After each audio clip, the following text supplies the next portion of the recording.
Hey guys, tonight we're stepping aboard a pirate ship. Not the gritty, soot-stained kind you're used to from movies, but one swaying under moonlight, its deck creaking beneath the weight of velvet boots and satin sashes. The air smells of salt and lilac cologne, of course, because what self-respecting pirate leaves home without fragrance? Gold hoops glint from earlobes, and ribboned sleeves flutter in the wind like flags of fabulous defiance. There's fiddle music lilting in the background, and that grizzled guy yelling, "Yo-ho!" is actually adjusting his powdered wig. So before you get comfortable, take a moment to like the video and subscribe, but only if you genuinely enjoy what I do here. And tell me where you're tuning in from and what time it is. I love reading those comments. Now dim the lights, maybe turn on a fan for that soft background hum, and let's ease into tonight's journey together.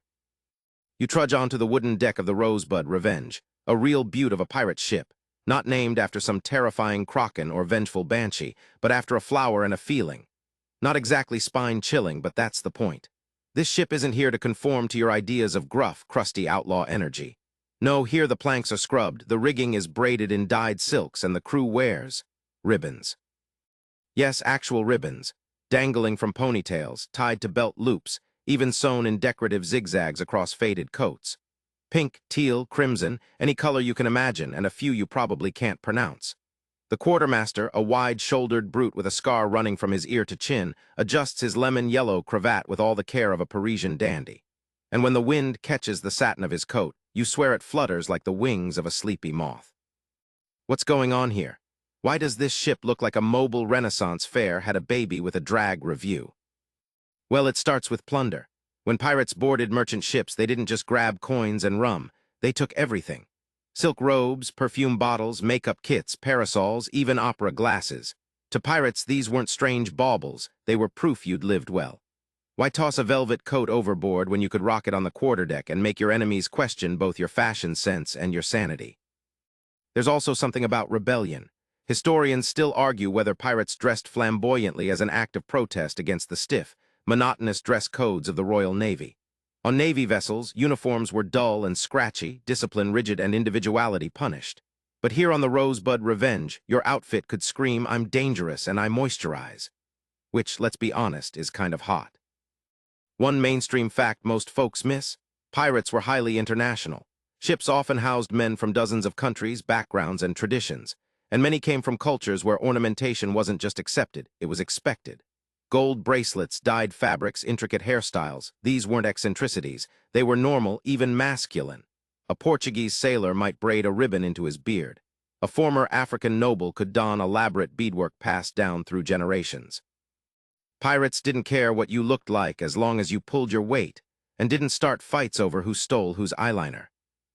Of course, this all gets twisted by pop culture.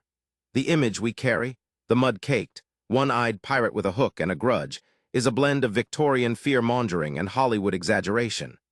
Actual 18th-century pirates were often younger than you'd think, closer to 20 than 50, and had the kind of vanity you'd expect from a modern influencer on a ship with no mirrors. You lean on the railing now, watching the moon ripple on the water. Next to you, a crewman in a chartreuse sash is humming a lullaby. He's missing 3 teeth but has perfect eyebrows. You ask him about the ribbons. He shrugs. "Better to die in style than live like a dog," he says. Okay, fair point.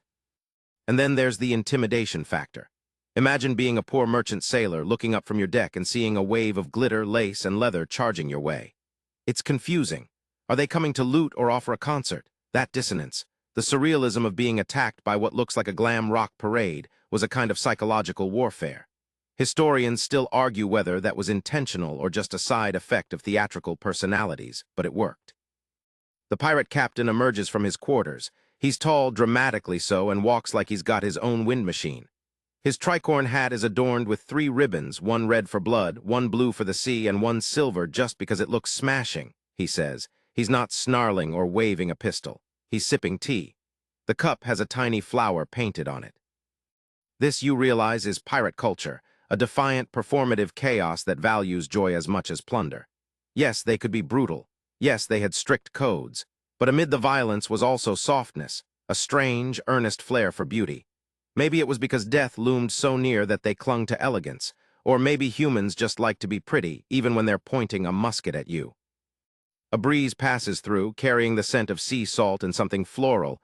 Lavender, you can't tell, but it suits the moment. The ship rocks gently, and the moon seems to bow its head. Someone below decks starts tuning a fiddle, and the melody will begin soon. For now, you let the wind tug at your hair and your borrowed ribbon, pale blue, threaded into your sleeve. It flutters like a secret. The fiddle begins low, just a few stray notes at first, like a whisper behind a closed door. Then it builds into something that almost makes you sway without meaning to. The strings catch a rhythm, the bow scrapes in time with the creak of the mast, and suddenly the Rosebud Revenge doesn't feel like a ship of scoundrels. It feels like a dance hall. You wander toward the sound, barefoot on the worn planks, your steps syncing with the beat. The crew has gathered mid-deck, forming a loose circle around the fiddler, who, by the way, is also the cook, multi-talented guy. His name's Horace, and he plays like the violin is part of his arm. He's got a streak of eyeliner that would make any 21st-century tick-toker jealous and a ribbon tied around his knee for luck. It's chartreuse, and no, it doesn't match anything else he's wearing. Someone hands you a tin mug of something warm, murky, and definitely alcoholic. The scent of cloves, old citrus peel, and molasses punches up your nose and then softens behind your eyes. Ah, rum punch, of course, a pirate's lullaby. Evening aboard isn't quiet. It's a controlled chaos of fiddles, reels, jokes shouted over clinks of cups, and the occasional barked laugh from the old salt who once tried to romance a lighthouse. You sip your drink and let the music carry you, notes dancing over the waves, echoing in the sails like lullabies for the wind. One sailor, bare-chested except for a bright red ribbon tied diagonally across his torso, starts dancing. Not a jig, something closer to flamenco. His boots slap the deck with surprising elegance, and others join in, their movements a weird mix of styles. A bit of Irish step here, some African footwork there, maybe a hint of French ballet thrown in for good measure. And that's the thing, pirate music wasn't just sea shanties. Sure, you've heard Drunken Sailor and its catchy, slightly unhinged lyrics. But these floating crews weren't stuck in one musical genre. Many ships carried musicians, sometimes willingly, sometimes not. A talented fiddler could end up recruited from a captured vessel and treated as valuable cargo. After all, weeks or months at sea could stretch a man's sanity to the breaking point.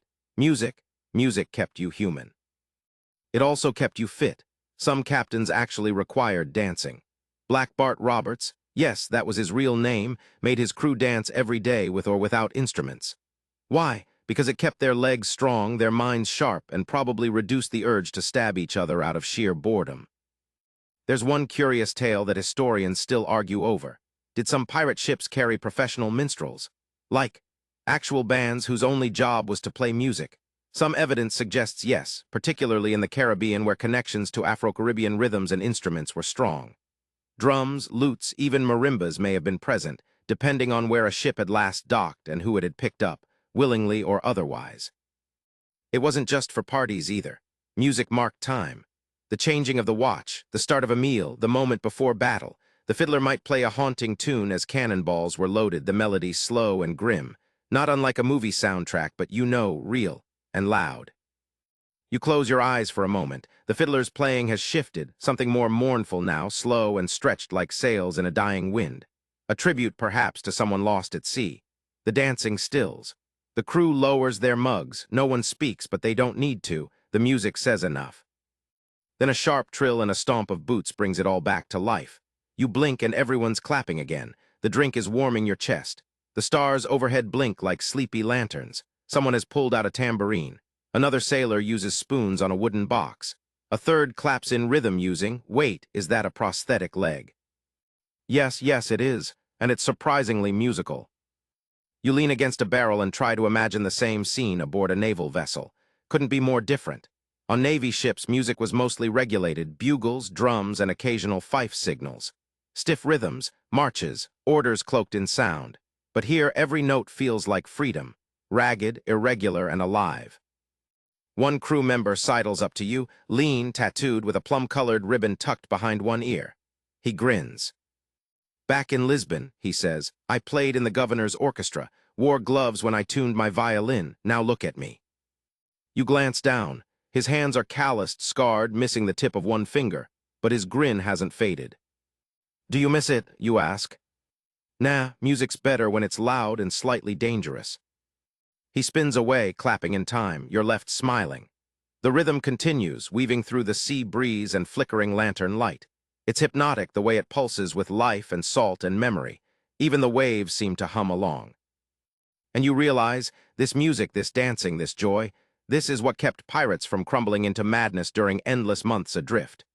No screens, no letters, no fresh fruit. Just wind, salt, fiddle strings, and the sound of boots on wood. You stretch your legs, sip the last of your rum, and glance around. The party's still going, but softer now.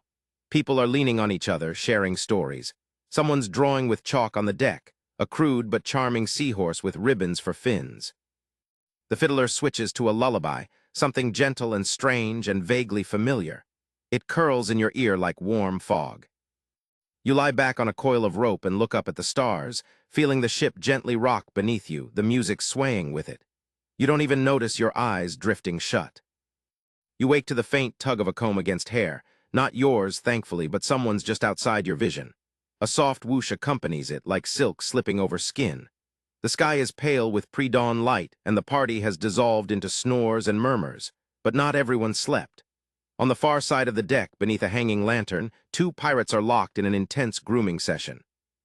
One broad-shouldered, tattooed, with half a beard braided into tiny gold hoops, is carefully adjusting the powdered wig of the other. Yes, a powdered wig, not some caricature of a George Washington affair, but a slightly off-white, fluffy, carefully curled confection perched atop a deeply suntanned pirate's skull. The man wearing it has two pistols tucked into a velvet sash and a scar across his cheek that looks like it's been kissed by every storm in the Atlantic. He doesn't flinch when the powder hits his nose. You sit up slowly, and then you see it, more wigs hanging neatly from pegs along the mast, one streaked with pastel blue. Another has a bow so large it's practically architectural. This is not what you expected from men known for plunder and cannon fire. But here's the thing, powdered wigs weren't just for nobles. In the 18th century, they were high fashion across Europe, signaling wealth, refinement, and a rather bizarre relationship with lice. Pirates, especially those who raided upper-class vessels or former military ships, often ended up with quite a collection. And if you've got a wig worth a fortune, why not wear it while staring dramatically into the sunrise? Historians still argue whether pirates wore wigs regularly or only in port. Some suggest it was a power move, to strut into a Caribbean tavern looking like a rogue member of parliament. Others believe the wigs served practical purposes, sun protection, status signals, or simply fun. After all, if you're risking death for treasure, you might as well enjoy a little hair theater while you're at it. The captain appears beside you, this time in a plum velvet coat that looks like it belonged to a French duke. His wig is freshly curled and tucked beneath a laced cap. He sees you eyeing it and winks.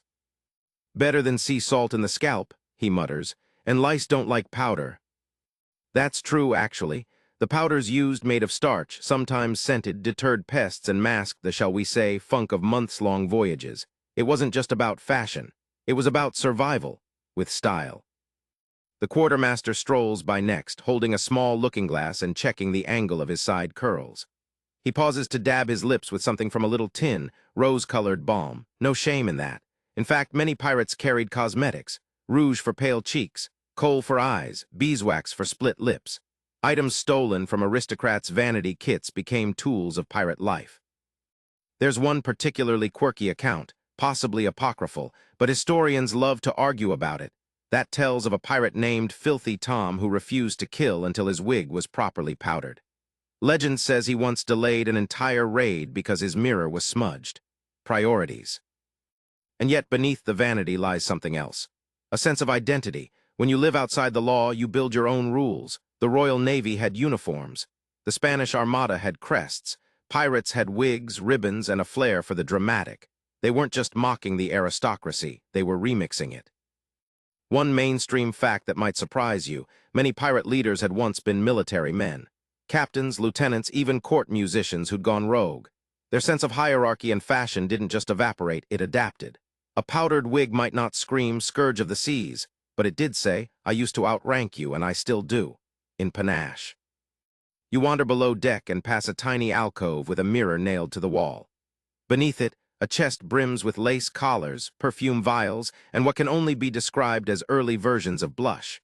A note is scrawled beside it in messy ink: "Share or ye'll be shorn." You smile, pirate etiquette apparently.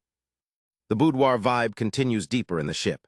Hammocks sway softly, and in a corner, a sailor is carefully curling his mustache using a tin spoon. Another threads tiny beads onto a braid behind his ear, humming off-key. The scent of powder, sweat, and salt is strange but not unpleasant. Familiar, even. Pirates weren't trying to be ironic. They genuinely enjoyed this fusion of aesthetics. They were outlaws, yes, but also peacocks, artists, survivors. Their flamboyance wasn't accidental, it was defiance with a side of glitter. You head back up and see Horace the fiddler again, now sans violin, sipping from a teacup. His wig is pink, like candy floss pink. "Don't look so surprised," he says. "It was the governor's wife, S."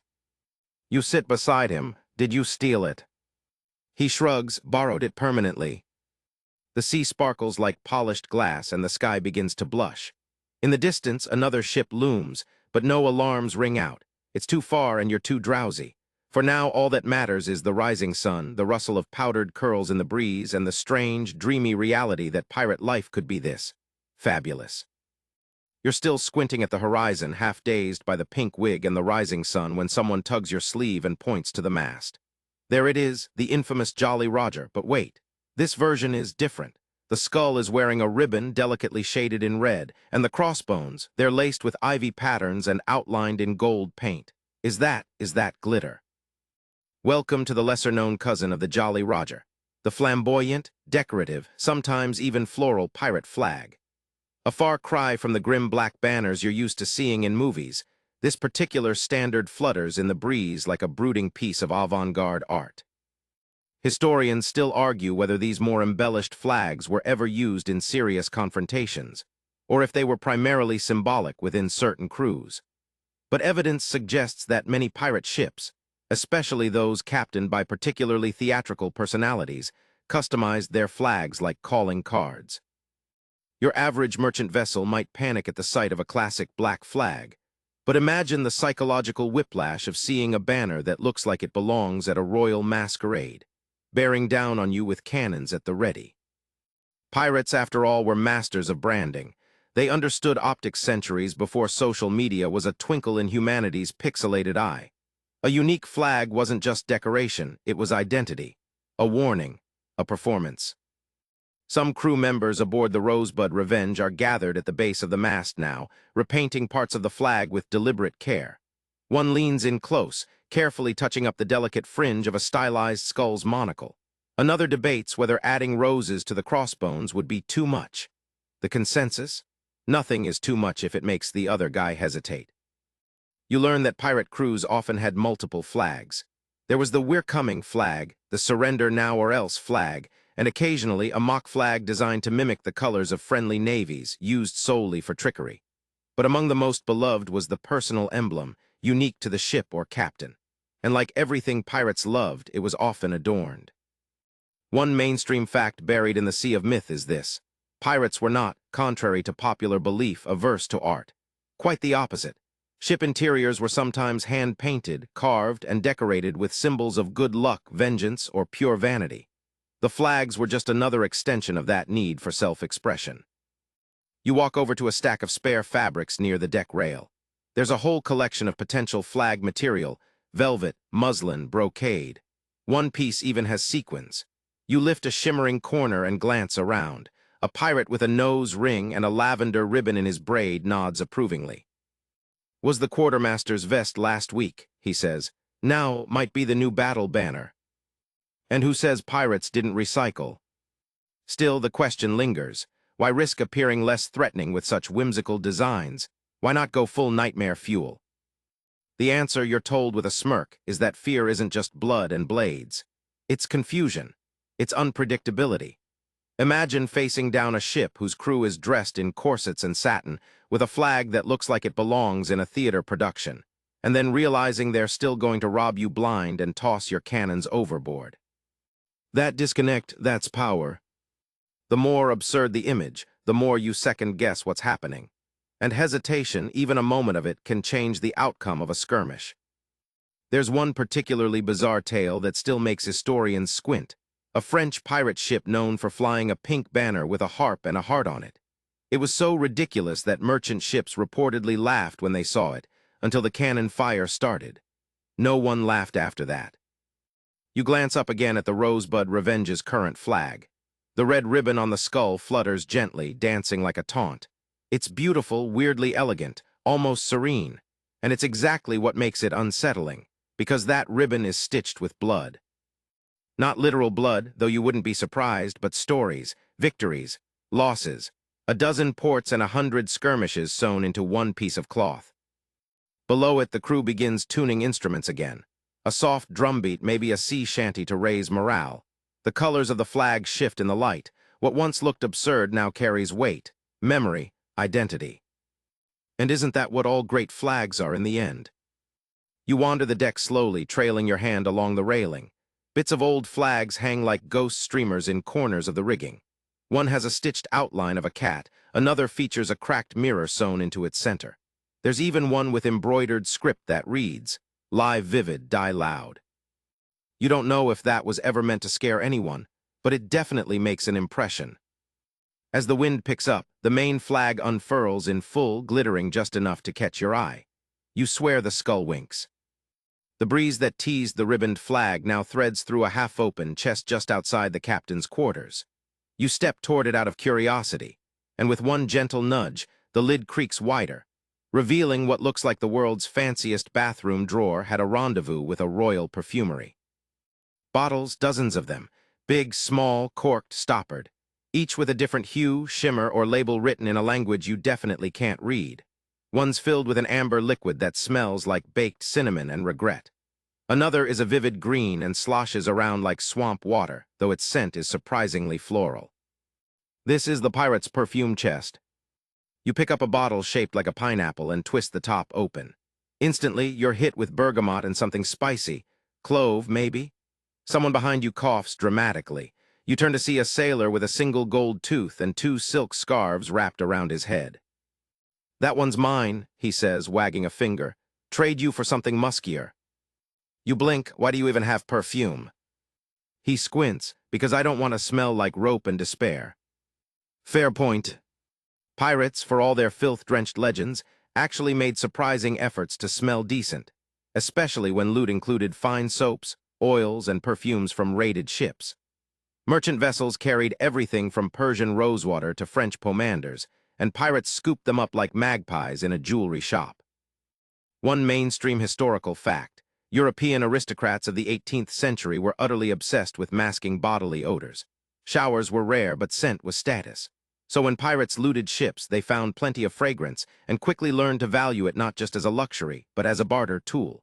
Perfume bottles were often as valuable as gold when bartered in exotic ports, especially if they hadn't been creatively sampled first. You pick up a compact case next, ivory with a pressed wax seal. Inside, a solid perfume shaped like a rose. A sailor snatches it before you can sniff. "That one's from Cartagena," he says. "Still smells like the woman who punched me in the nose at the brothel." You hand it over slowly. Historians still debate whether pirates genuinely used these luxury scents day to day or hoarded them for port visits and performances. Some suggest it was mostly for impressing locals or seducing them. Others argue the olfactory finery was part of pirate pageantry, just like ribbons and wigs. After all, what's the point of raiding a Spanish galleon if you don't arrive at the tavern smelling like orange blossoms and danger? You notice an elegant wooden box near the bottom of the chest. Inside is a tiny brush set, small pots of rouge, and a folded note labeled "For Corsairs with Taste." It's not just for women. This ship clearly doesn't care about gender norms when it comes to appearance. Pirates often wore eyeliner not just for fashion, but for function. It reduced glare from the sun. Think pirate chic meets ancient Egyptian wisdom. There's also a tin marked scented wax for mustaches, nestled next to an ornate bottle labeled in French. You can't read it, but you're 70% sure it says, "For romantic assaults and diplomatic exits." One sailor walks by and dabs his wrist with something from a golden flask. "Mandarin pepper, hint of rum," he says, sighing deeply. "Smells like a diplomatic nightmare waiting to happen." You're beginning to realize this chest isn't just about vanity. It's about identity. When you're covered in sweat, salt, and the memory of 6 weeks on rough seas, a dab of scent can make you feel human again. It's one small rebellion against the grind of pirate life, a reminder that beyond cannonballs and cutlasses, there is room for softness. There's a quirky but persistent rumor, no one can confirm it, that some pirates believed certain scents brought good luck. Lavender before a raid, sandalwood to avoid storms, patchouli to ward off cursed gold. You're not sure anyone believes that now, but a few sailors still carry sachets sewn into their vests, tiny bundles of herbs and clove buds. One even has a sprig of rosemary behind his ear. You lean back against a barrel, eyes fluttering half-closed as someone uncorks a vial, and the scent of vanilla wafts by. The air feels richer now, like the ship is floating through an 18th-century apothecary. And maybe, in a way, it is. You hear laughter, low and easy, as two sailors compare notes on their preferred blends. One swears by a citrus tobacco combo, the other says pine resin and leather smells like conquest. They spritz each other and immediately gag. Needs work, one says, eyes watering. Another pirate interrupts.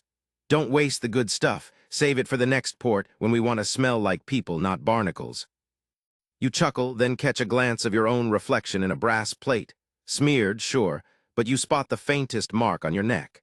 Someone dabbed you with something floral while you weren't paying attention. You smile, a little woozy from all the fragrances swirling in the morning air. Somewhere below deck a bell rings. Breakfast, maybe. Salted fish, hardtack, and a nice spritz of lilac for garnish. Only on a pirate ship could you smell like a perfumed French duke, while eating food that's more punishment than nourishment. The perfumed chest closes with a soft thud, the scents linger. And as the ship sways gently on the tide, so do you, caught somewhere between laughter, salt, and rosewater dreams. You're still blinking the perfume out of your nose when a sudden thump shakes the deck. Not cannon fire, no one's panicking, but something heavier than footsteps. A deep, rhythmic pound followed by a flutter of strings, then another thump, and another. You walk toward the sound like a sleepwalker, following a lullaby made of boots and violin strings. A crowd has formed near midship, not a shouting, frenzied mob, but something more ritualistic. The pirates are forming rows. A fiddler, Horace again, bless his multi-talented soul, has tucked his pink wig under a hat and is now sawing confidently through a lively reel. Nearby, two men are keeping time by stomping their boots in perfect sync. Someone else taps a slow beat on the side of a barrel with the hilt of a knife. It's dance time again, but this one's not a party. It's exercise. Yes, welcome to pirate aerobics, circa 1720. A pirate with an emerald ribbon at his waist notices your confusion. We dance or we rot, he says, stretching his calves like a professional ballerina. The captain calls it cardio for criminals. You blink seriously. He shrugs, keeps us sane, keeps us standing. One mainstream historical fact: many pirate captains enforced daily activity to prevent illness. Scurvy, muscle atrophy, and good old-fashioned cabin fever could ruin a crew faster than a British broadside. And while the Royal Navy had drills and rope-hauling routines, pirates preferred dancing. Fiddlers like Horace weren't just entertainers. They were necessary crew. They played during meals, at wakes, and often during these mandatory music sessions where sailors would stomp, spin, and shout their stress out into the sea. As the rhythm builds, pairs form. Some spin with grace, others with raw enthusiasm. One hulking sailor in a violet sash twirls a much smaller companion with surprising delicacy, the two of them moving like clumsy wind-up toys. You laugh and no one minds. That's part of the game. Another thump, a stomp, a clap. The music rises, then cuts out for a beat, only to come roaring back even faster. You're caught in the rhythm now, your foot tapping despite yourself. The sea rocks the ship rocks the dance. It's like being inside a very sweaty, very musky music box. Historians still argue whether these dance drills were universally practiced or specific to ships with musical resources. Some journals mention elaborate morning dances, others imply it was sporadic and mood-dependent. But multiple records confirm that instruments, violins, fifes, drums, tambourines, were regularly looted, protected, and sometimes insured. Yes, insured. One famous account from a captured merchant describes a pirate ship whose fiddler had special privileges, extra rum, reduced duties, because without him the crew grew disagreeable, pale, and quarrelsome. He was, quite literally, their therapist with strings. There's a quirky side note. In one old logbook, a pirate is said to have crafted a crude accordion from a barrel, a bellows, and gutstring thieved from a vial. The crew hated it. They threw it overboard. But the point is, they tried. You watch now as the circle of dancers expands. Some wear bells on their boots. A few clang pewter mugs together like cymbals. A boy no older than 17 keeps rhythm by slapping his thighs and laughing. And it's not just entertainment, it's bonding. In this whirl of limbs and laughter, there's no room for grudge or fear, just music, sweat, togetherness, and maybe one or two twisted ankles. A pirate near the edge of the dance limps past you. He's not dancing today, but around his neck hangs a tiny tambourine. He taps it every so often, almost like prayer. "It's for luck," he mutters. "Always play when the fiddler plays." You notice now how few people are idle. Even the older sailors are clapping, toe-tapping, or humming along. There's energy here, not just physical, but emotional. These pirates, for all their violence and madness, are united by rhythm. It keeps their bodies strong and their minds just shy of mutiny. The captain appears, standing just outside the circle. He watches silently, arms crossed, the ghost of a smile twitching on his face. His hat is tilted just enough to look stylish, and a tiny bell dangles from the tip of his scabbard. It jingles every time he shifts his weight. The music softens. The fiddler slows, one final chord, a collective stomp. Then stillness. Panting, grinning, shirts soaked through with sweat. No one claps. No one needs to. They simply nod, stretch, and begin wandering off to rinse their faces or collapse into hammocks. You realize then just how much this matters. On a ship without luxuries, this is health care, therapy, social cohesion, the pirate version of a group hug and a trip to the gym all at once. You sit by the mast, the air still warm from bodies and friction. Someone tosses you a damp handkerchief. It smells faintly of rosemary and old rum. You dab your brow, heart still ticking to the ghost of a fiddle beat. A young sailor nearby starts tuning a lute. Another plucks a jaw harp. The ship, like always, never fully falls silent. Even in its quiet, there's a rhythm. A reminder that pirates didn't just take treasure. They created something, too. A floating culture of music, movement, and strange but beautiful rituals. You close your eyes. The sway of the ship and the echo of footfalls lull you again, not into sleep, but into something softer. The sense that even in the wildest life, there is structure, and in structure, a kind of peace. Later that afternoon, you find yourself slouched in the shade of a sail, sipping weak tea and trying not to nap with your mouth open. The wind is mild, the sun gentle. Across the deck, a sailor in an embroidered vest is stitching something into the side of his hat, tiny beads, strung in a swirling spiral. Another pirate walks past with what appears to be a silk scarf tied around each boot. Someone else has braided crimson ribbon into his beard. You're surrounded by color, texture, excess. It's not accidental, it's a statement. But what kind of statement? A quiet cough beside you. "The louder you dress," the captain says, settling onto a crate, "the less they know what you're thinking." He gestures toward the horizon. "Or what you're planning." That's the trick, isn't it? The paradox of pirate fashion. It's easy to think it's all vanity, just a bunch of outlaws playing dress-up. But historians still argue whether flamboyant pirate dress was, in fact, a calculated strategy. Not for seduction or ego, but for fear.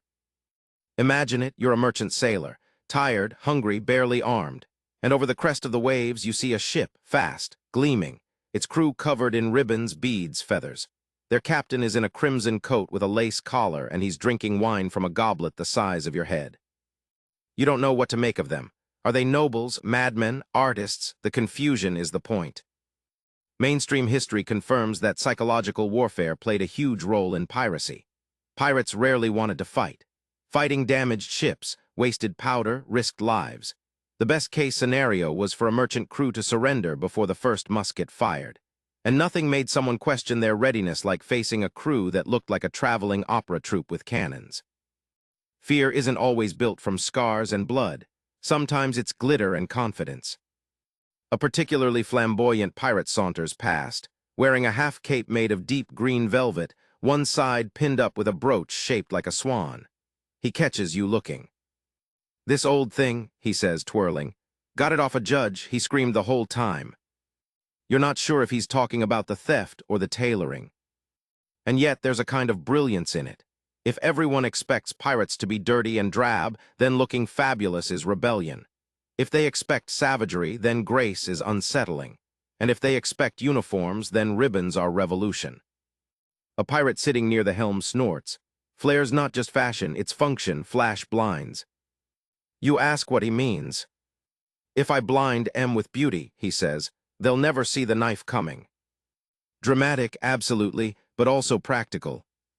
There's a quirky old account of a pirate ship whose entire crew wore mismatched shoes, one leather, one satin. Supposedly, they claimed it confused their enemies during boarding. Something about how off-kilter steps created a hypnotic rhythm.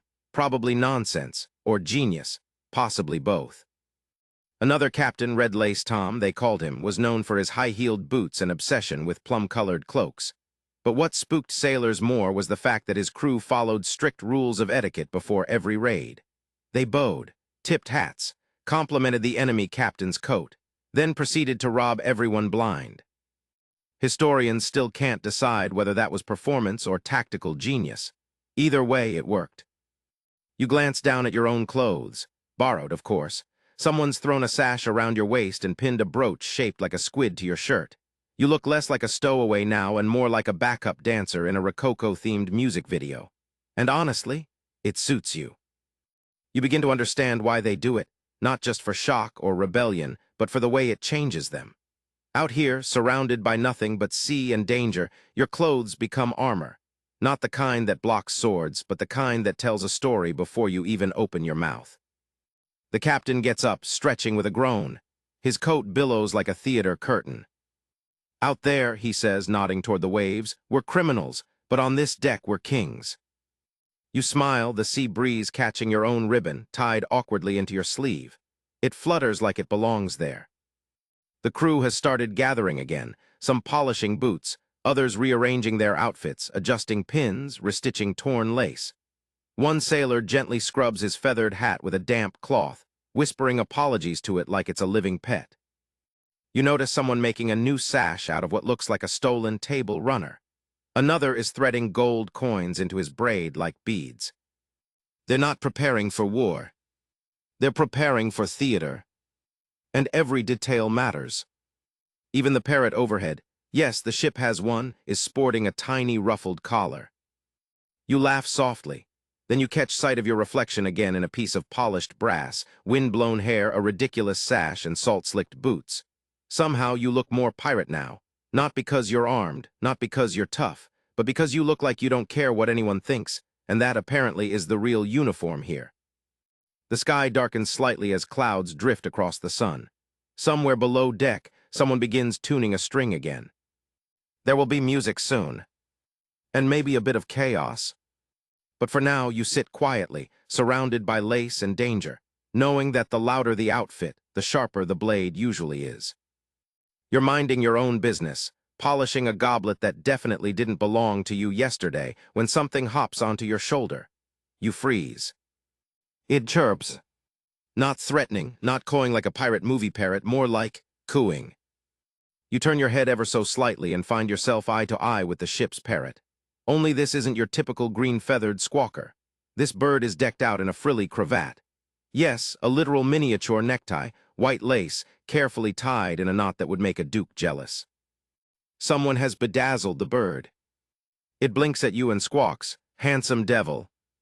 You jump slightly. The bird flaps, adjusts its collar, and preens like it just insulted you in 5 languages. You're not hallucinating, not entirely. On the Rosebud Revenge, the animals dress just as fabulously as the crew. You look around, and sure enough, there's a scruffy cat weaving through rigging ropes with a silver ribbon around its neck. One of the monkeys, yes, there are 2, wears a silk sash like a pint-sized pirate lord. Even the ship's goat, Bertha, has a bell with tiny velvet bows tied to her horns. "Bertha gets grumpy without her bows," says a nearby sailor, chewing on a dried fig. "Tried to take them off once, didn't walk straight for a week." You'd assumed the ribbons and fashion statements were just for people. Turns out, the entire ship was a runway. Mainstream historical fact, many pirates kept animals aboard. Parrots, monkeys, cats, even small dogs. Sometimes they were exotic pets taken from far-off lands. Sometimes they served a purpose, cats for mice, dogs for alarm barking. Other times they were just amusing, fuzzy passengers who broke the monotony of sea life. But the part historians rarely mention, pirates dressed them up. Accounts exist, scattered in letters and port records, of monkeys in waistcoats, parrots with painted claws, and dogs wearing miniature boots. It's easy to dismiss as legend, but the descriptions come too frequently, too consistently, to ignore. And here on the Rosebud Revenge, you're living proof. You reach up to gently adjust the bird's cravat. It pecks your finger, not hard, just enough to establish dominance, and squawks again. "Lovely boy. Is it talking about me?" you ask. "No," says Horace, strolling by. "He only says that when he's hungry." "Right, of course." The parrot hops down onto the rail and flaps off, its collar fluttering like a gentleman's scarf in a storm. Another sailor watches it go. "That bird has better taste than most governors." You're not sure if that's a compliment or an insult. There's something deeply human about it all. The animals, the adornments, the theater of it. Maybe pirates just craved softness in a brutal world. Maybe dressing up a parrot in lace was their way of adding levity to the looming presence of death and salt sores. Historians still argue whether this kind of animal pageantry was common practice or ship-specific eccentricity. But the behavior has been documented in enough personal logs to suggest it wasn't a one-time joke. There's a quirky tale of a pirate called Ribbon Jack who dyed his parrot bright blue using indigo stolen from a merchant ship.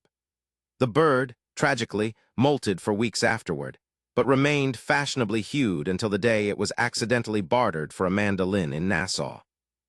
The lesson: pirates loved flair but sometimes forgot about avian dermatology.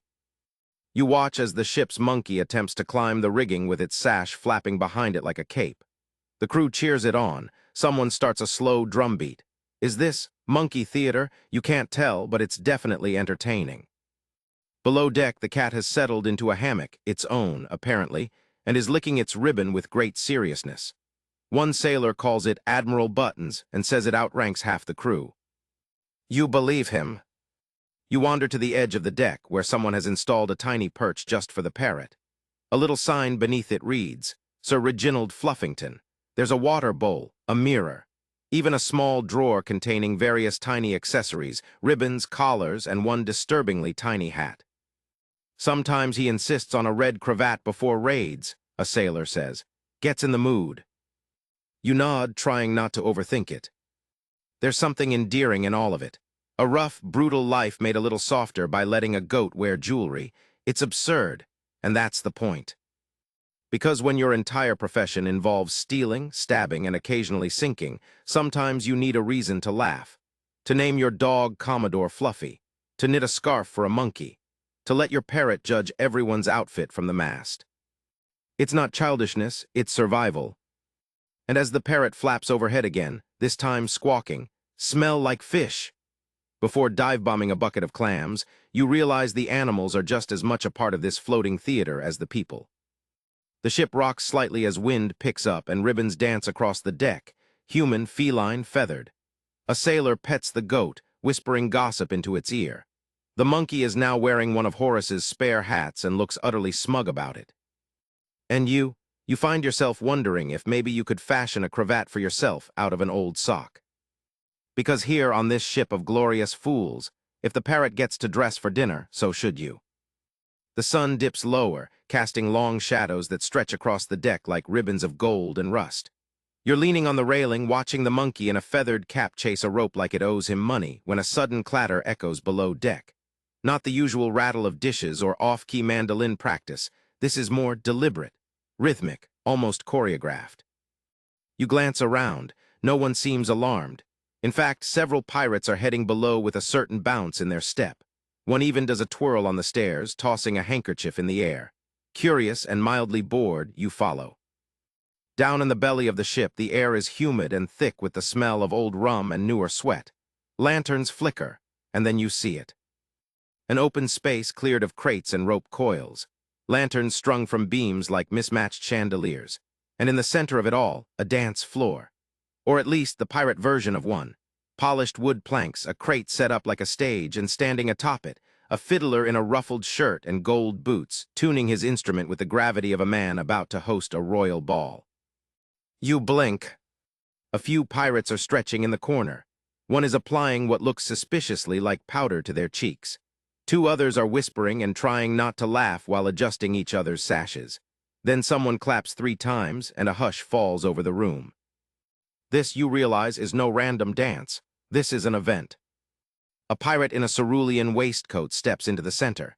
He bows. His partner, bigger, barefoot, with a corset and a feather in their beard, returns the bow with a flourish. And then the music begins. Not a wild, chaotic jig this time, something slower, measured, a deliberate rhythm with steps you can almost predict. The two dancers circle each other, hands raised, boots sliding in perfect unison. It's elegant, it's strange, it's suspiciously like a waltz. Someone leans in to whisper, "Captain's orders, no mutinies until after the dance-offs." You laugh, but it's not a joke. Because here's the secret. When tensions rise, when tempers flare, when someone has stolen someone else's rum or insulted their wig, the captain doesn't punish or scold. He hosts a dance-off. Historians still argue whether this form of conflict resolution was real or just exaggerated sailor lore. But there's enough anecdotal evidence, scattered across journals and port tales, to suggest that some captains genuinely encouraged dance as a form of mediation. Fight with fists and you'll lose teeth. Dance with flair and you just might keep your pride.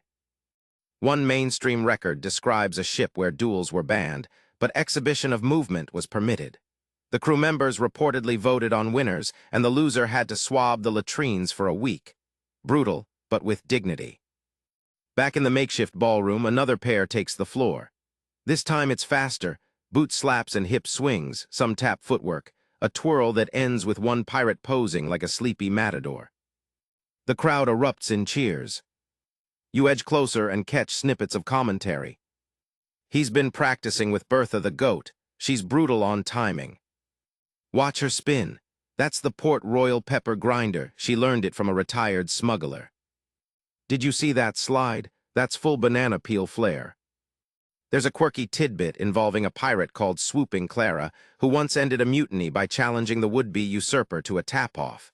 She won by moonwalking across the deck in heeled boots with bells on the toes. The rebellion crumbled. The ship remained hers. Tonight feels a bit like that. But it's not just fun and games. These events serve a purpose. Pirates live elbow to elbow, soaked in salt, sweat, and unpredictability. There are no personal quarters, no HR department. Disputes must be aired or else they fester, and so dancing becomes diplomacy. As more pairs take the floor, you notice subtle shifts. A one-stance duo moves together now, laughing. A grudge born of spilled stew melts in a flurry of perfectly timed stomps. A sailor accused of cheating at dice earns forgiveness with a dramatic spin and a backflip attempt that ends in a faceplint, but the crowd roars with approval.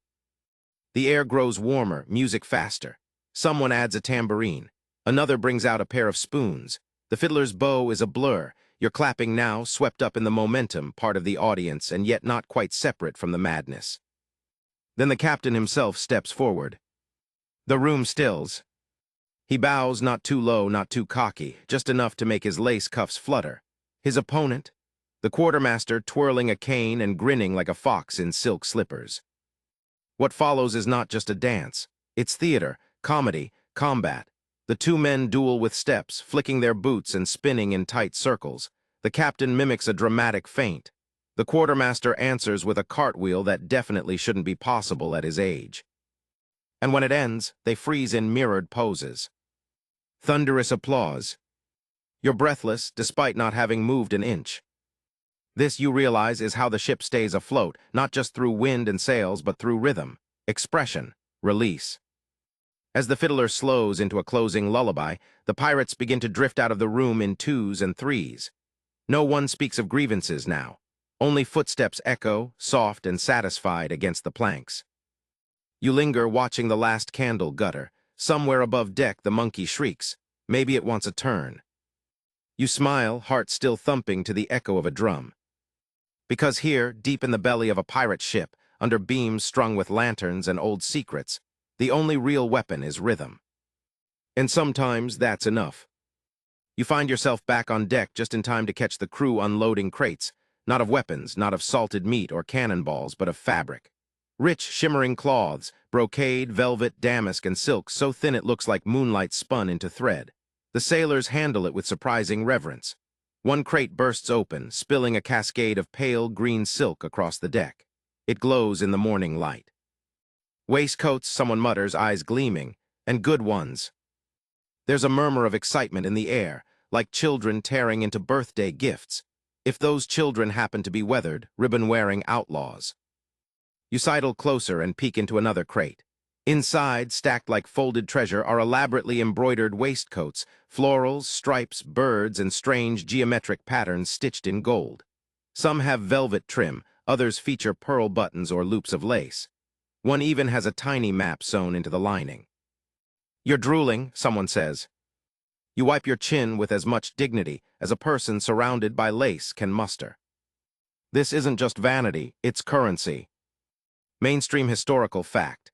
Pirate crews prized luxury fabrics and fine clothing not merely as status symbols, but as valuable goods. Unlike heavy gold or easily recognizable jewels, fancy waistcoats and bolts of fabric could be resold discreetly in almost any port. They were light, compact, and in high demand, especially in colonies where European fashion arrived in trickles. Some historians argue that pirates were the inadvertent middlemen of the 18th-century fashion trade. That embroidered silk waistcoat stolen in the Indian Ocean might end up on a merchant in Barbados or a black market tailor in Boston. And the pirates, they got a good price for it, if they didn't decide to keep it. Someone unfurls a bolt of midnight blue cloth dotted with silver stars. It's dazzling. A tall, lean pirate claims it immediately and declares he'll be using it to line his boots, so my toes feel like nobility. You ask why waistcoats, of all things, get the royal treatment. Because a good waistcoat, one pirate explains, can make a man look like he belongs anywhere. You nod slowly. Makes sense. You can wear a waistcoat over ragged pants and still look like a man with a plan. And when you spend your life running from authority, blending in with the gentry or mocking them can be a survival tactic. One sailor proudly shows off his collection, 5 waistcoats, each stolen from a different region. He names them like old flames. This one's Florence. That's the one I wore in Havana when we tricked the Dutch envoy into thinking we were diplomats. Another joins in. Remember the red one with the mother-of-pearl buttons? Got me kissed and nearly arrested in the same night. The stories tumble out with the fabric. One waistcoat belonged to a duke, another to a dead governor's tailor, another to a ship's priest who apparently had excellent taste. But the waistcoats are more than loot or camouflage. They're souvenirs, trophies, tokens of places visited, battles won, or dances survived. Some are patched and stained, others meticulously cleaned and pressed. Each has a past, a weight, a whisper. You pick one up, it's surprisingly heavy. Gold thread, stiff collar, lined with burgundy silk. There's a name stitched into the hem, Edmund. Poor Edmund, someone says behind you. He had lovely taste but very bad timing. You do not ask. Instead, you help carry some of the cloth below deck. There, a few pirates have transformed a storage nook into what can only be described as a floating tailor's workshop. Spools of thread, sewing kits, patterns drawn onto parchment, a mannequin made from stuffed canvas and carved driftwood.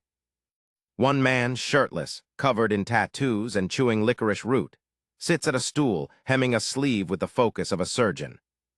Captain wants a matching pair, he mutters, for formal raiding. You don't laugh, not anymore. You know better now.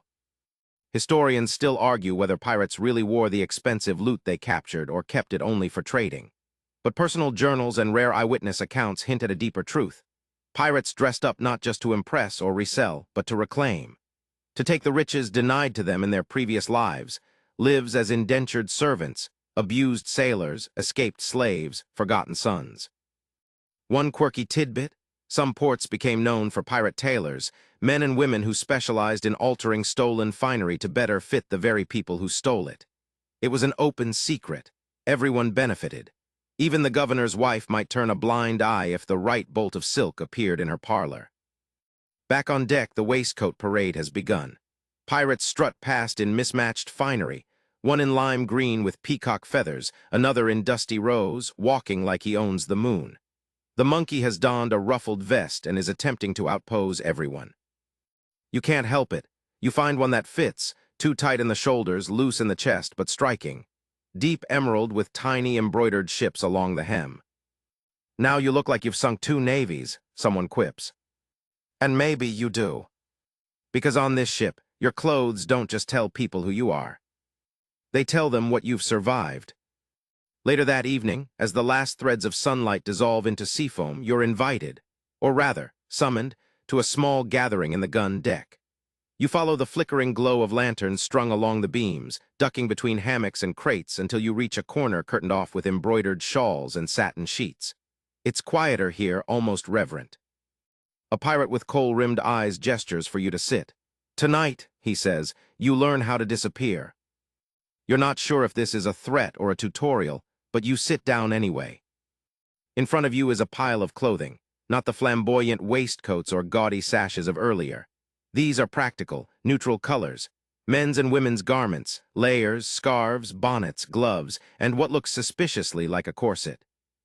A squat man with a velvet turban and an eye patch steps forward. Lesson 1, never let society decide who you are. Lesson 2, always dress for the lie you're about to live.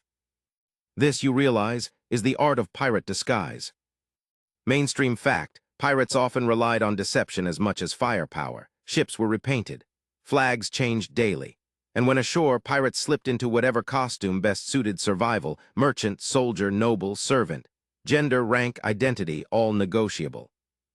You watch as two pirates begin a demonstration.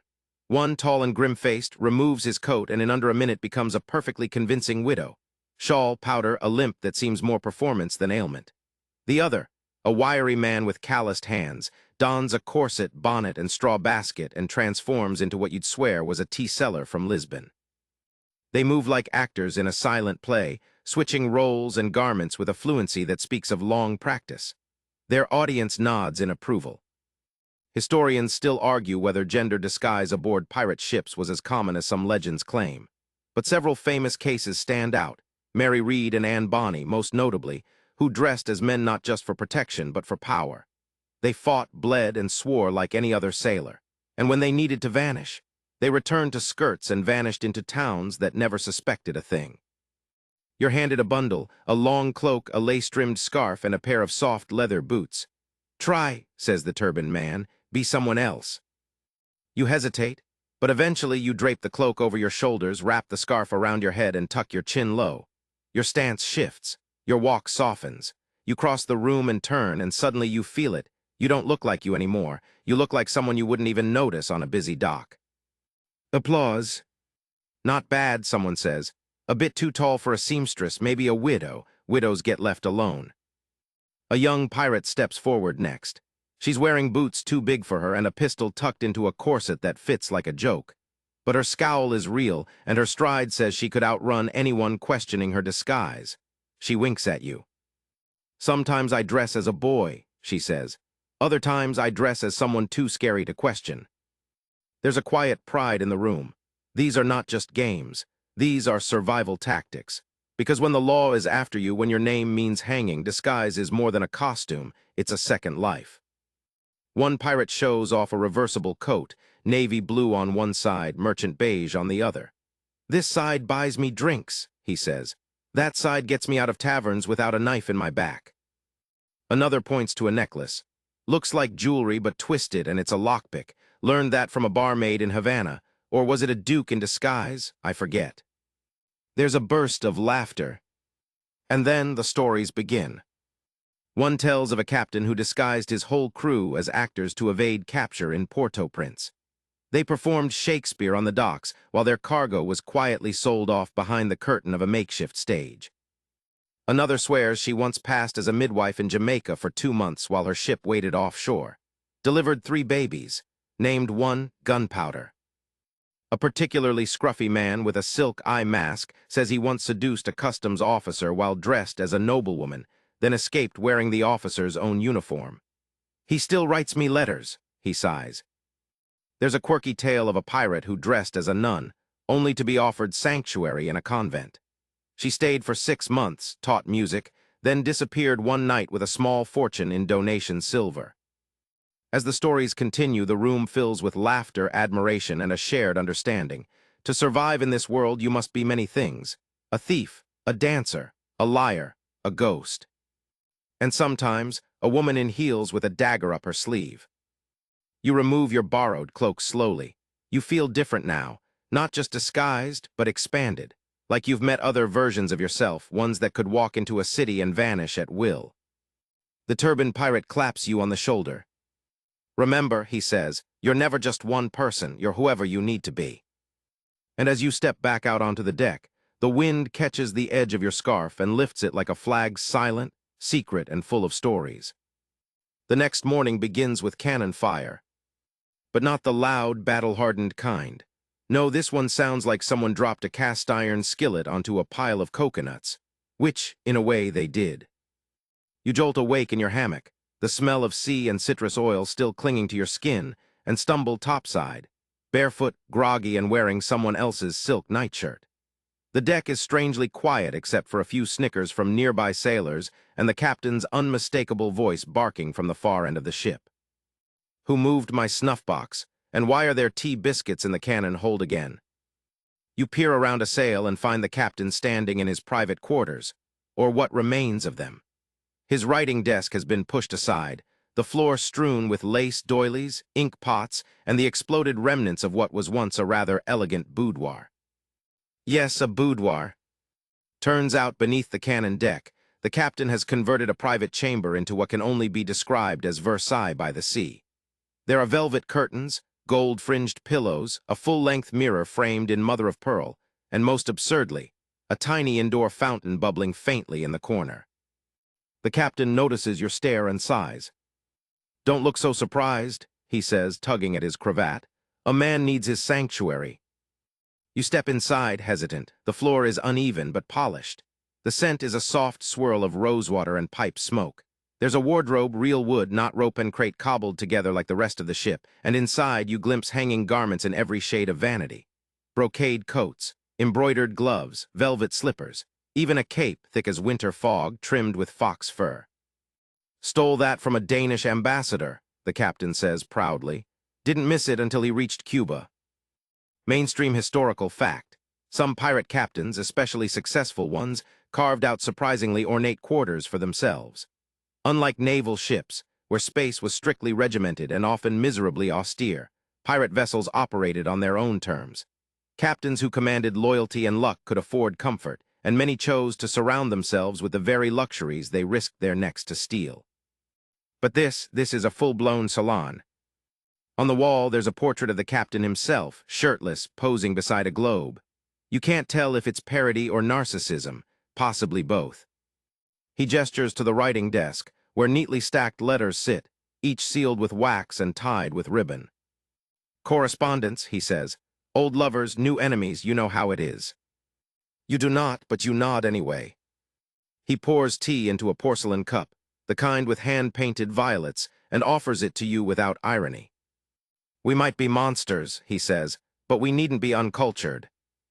There's a small harp in the corner, missing 3 strings, and a decanter labeled for inspiration only. On the far side of the room, a chaise lounge, embroidered with tiny gold anchors, tilts slightly on the uneven planks. "I hold counsel here," he adds, "when matters of style and survival intersect." You raise an eyebrow. He smirks. "It happens more than you'd think." Historians still argue whether these lush quarters were vanity projects or practical spaces for leadership and planning. Some captains held court like kings. Others used such rooms as bribes, offering comfort to allies or safe places to stash favored crew. Either way, they broke the myth of the filthy pirate hovel. These were men who lived on their own terms, and that included silk upholstery and strategic lighting. There's a story, quirky but well-attested, about a pirate named Lucien Lux Dubois who installed chandeliers in his captain's quarters. Chandeliers, on a moving ship. He reportedly held salons every Thursday, complete with readings, music, and scented candles. His ship sank during a storm, but survivors claim the last thing they saw was the chandelier swinging gracefully as the deck tilted into the sea. Back in the present, the captain has seated himself at his vanity, yes, a full vanity, and is applying a subtle smudge of liner to his eyes. "You have to look terrifying and tired," he explains. "That's leadership." You sip your tea and look around. There's no gunpowder here, no swords, but this room has its own kind of power. A pirate's boudoir isn't about softness, it's about control. This is the core of the ship, the calm eye in a storm of madness. It smells like lavender and stolen things. Someone knocks on the doorframe. The quartermaster enters, holding a silver tray with 2 goblets of something thick and red. "Mulled port," he says, "infused with clove and menace." The captain chuckles and motions for you to stay seated. "Our guest," he says. You sit, surrounded by silk and secrets. Here, beneath a dozen deadly cannons, lies something few expect from pirates: intentional beauty. Not decoration, but declaration. That even among danger, chaos, and salt-bleached violence, there's room for softness, elegance, and, let's be honest, just a hint of theatrical absurdity. You excuse yourself gently, still sipping the dregs of perfumed port, and step back into the roaring hallway of footfalls, rum, and shouted bets. The boudoir door shuts behind you with a gentle click. And the world of pirates, once again, tilts back into madness. By now, you've accepted that pirates wear wigs, perfume their parrots, and dance through arguments like diplomats with sea legs. But you're still not prepared for what happens next. You're standing by the helm, nibbling on a very stale biscuit when the lookout shouts, "Sails to port." Everyone freezes. Within seconds, the ship jolts into action. Ribbons flutter, boots pound the deck, and pistols are checked with the calm urgency of professionals who have been through this many, many times before. But what grabs your attention isn't the sudden readiness, it's the jewelry. Every pirate you can see is adorned: earrings, nose rings, bracelets, pendants. Chains loop from ear to collarbone. Rings clink against sword hilts. Even the quartermaster has what appears to be a brooch shaped like a mermaid, fastened just above a tattoo of a bleeding heart. This is not chaos, this is ritual. And then it hits you: the jewelry isn't just decoration, it's tactical. Mainstream historical fact: earrings weren't just fashion statements, they served multiple purposes for pirates. Gold earrings, for example, were sometimes inscribed with the pirate's name and home port in case their body washed ashore. A kind of glittering ID tag. Others believed wearing precious metals would help pay for a proper burial should things go sideways. But that's only the start. A sailor rushes past with a necklace of carved bone beads. Hidden among them, a tiny brass capsule. "What's in that?" you ask. He winks, a map, folded tighter than a miser's smile. You're not sure if he's joking.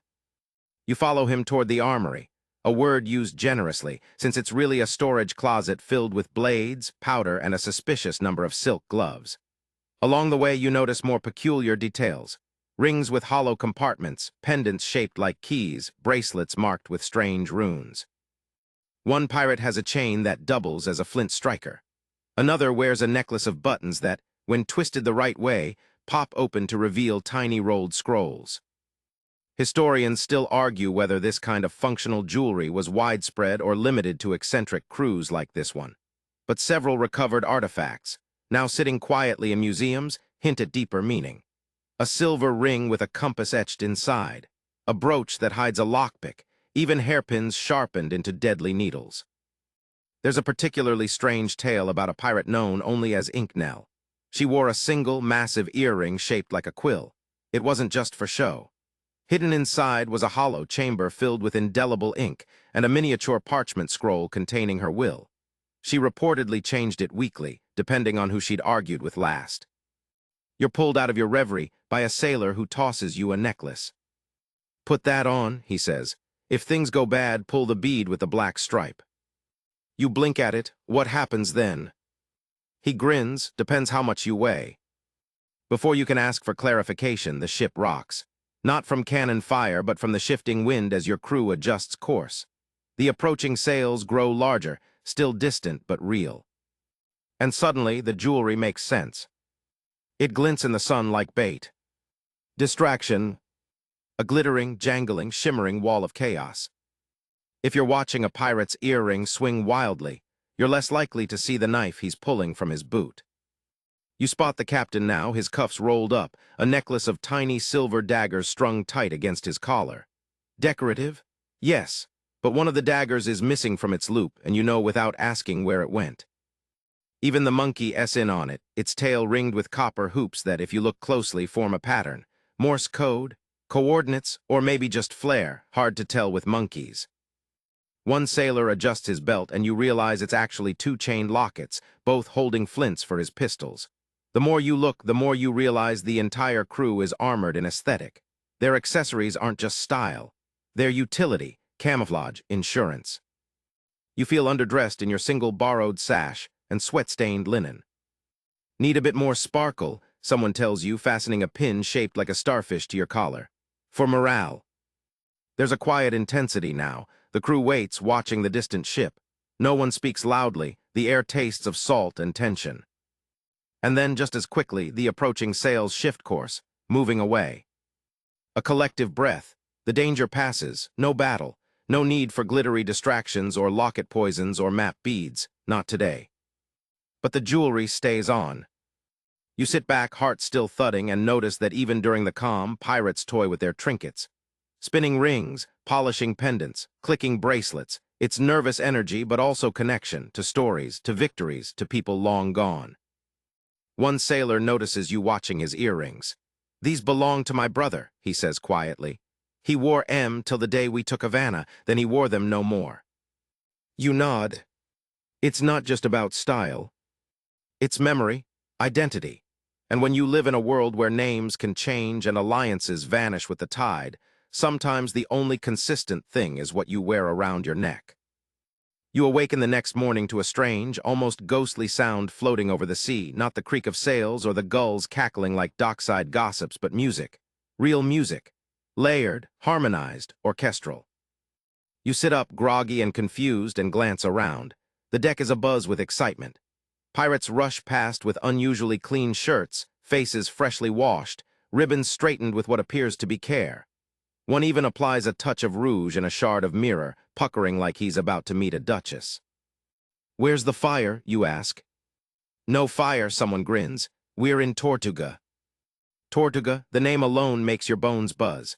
A pirate port so legendary it sounds like it should only exist in songs or drunk dreams. But here it is, rising out of the mist like a jagged crown. And as you draw closer, the music swells. There's a brass section. By the time your ship drops anchor, the orchestra on the docks is in full swing. Trumpets, violins, a cello that looks suspiciously stolen, and a man pounding on a drum with theatrical flair. Around them, a crowd of pirates, townsfolk, and probably at least 2 exiled nobles cheer and waltz with mugs in hand. This isn't chaos. This is Tortuga Opera Night. Mainstream historical fact. Tortuga was one of the most infamous pirate ports in the Caribbean, known not just for violence and vice, but for unexpected refinement. While most imagine it as a den of debauchery, and it was, there were also theaters, musicians, tailors, and even a few poets who somehow didn't get stabbed mid-sonnet. Historians still argue whether these cultural outbursts were organic or staged by powerful captains to show off their wealth and class. But evidence suggests that, at least once a month, Tortuga held musical performances, sometimes in taverns, sometimes on the docks, sometimes inside warehouses converted into glittering concert halls. Today it's the docks. You disembark amid the smell of roasted meat, spiced wine, and cheap cologne. Someone thrusts a flower behind your ear. Another throws a feathered hat onto your head. "Free accessories," the pirate giggles, already halfway into a waltz with a merchant's wife who definitely isn't his. You're swept into the throng. In one corner, a string quartet plays Bach with more passion than precision.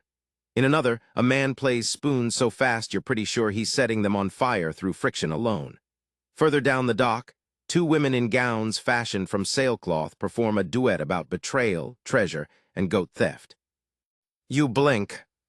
Someone hands you a program. It's printed on fish skin parchment and reads, "Tortuga's 8th Semi-Regular Grand Musicale. A night of strings, sea, and shouting in tune, please." You stifle a laugh. This is absurd. This is incredible. The captain struts past, wearing a cape made entirely of stitched-together opera gloves. "Don't look so surprised," he says. "Even scoundrels crave culture." A pirate in a powdered wig that's definitely been used as a mop slides beside you, offering a drink that smells of fermented honey and powdered cinnamon. "You a tenor?" he asks. No. Shame, we're short one for the 3rd act." Turns out this isn't just a performance for pirates. It's by pirates. The crew of the Rosebud Revenge is expected to participate, and they're excited about it. Someone drags out a harpsichord. Another begins rehearsing a ballad about the time she seduced a Dutch colonel for maps and a particularly handsome sword. You find a seat, a barrel really beside the stage. The lights are just lanterns, the curtain a faded sail, but the vibe, electric. One sailor recites a monologue in French. Another does a dramatic reading of a love letter written in blood. It's unclear whether the blood is metaphorical, and no one wants to ask. You watch, enraptured, as the crew transforms. Rough hands that once loaded cannons now coax music from violins. Voices that barked orders now sing ballads with vibrato.